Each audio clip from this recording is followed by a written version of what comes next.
Il est clair que nous ne souhaitons pas, et je pense que nous sommes nombreux ici, à ne pas souhaiter qu'une telle consultation populaire ait lieu le jour des élections européennes. On ne peut pas mélanger les choses. Il est indispensable qu'on puisse avoir un vrai débat portant sur la construction européenne. C'est la raison pour laquelle, Monsieur le Premier ministre, nous souhaitons que la France retrouve le rôle moteur qui doit être le sien en Europe et que nous puissions avoir ce débat. Évitons d'avoir, si c'est le cas, un référendum le jour des élections européennes. Aujourd'hui, Monsieur le Président, rien n'est décidé.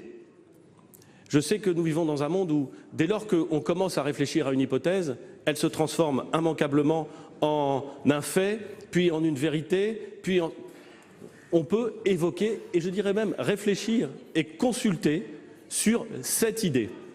Je crois que c'est important. Et je vous rejoins parfaitement, Monsieur le Président.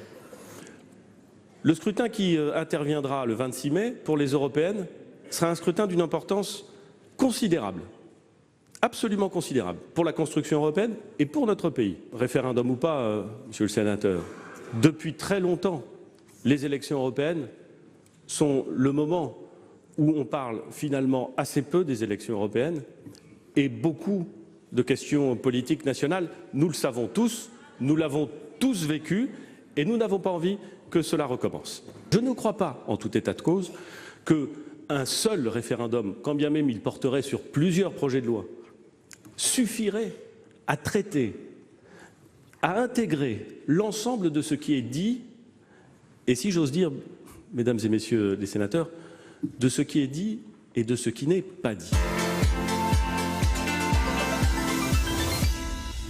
Les pauvres élections européennes n'avaient rien demandé. Et un référendum pour répondre à des manifestants d'hier et d'aujourd'hui qui disent trop d'impôts, trop de taxes, pas assez de pouvoir d'achat, une dépense publique à revoir, trop de contraintes réglementaires. Et on envisage un référendum qui dit on va parler du Parlement. Est-ce que c'est une vraie piste du gouvernement ?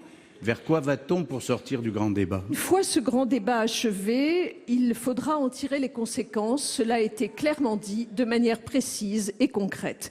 Il appartiendra alors au chef de l'État et au chef du gouvernement de faire les choix qui s'imposeront.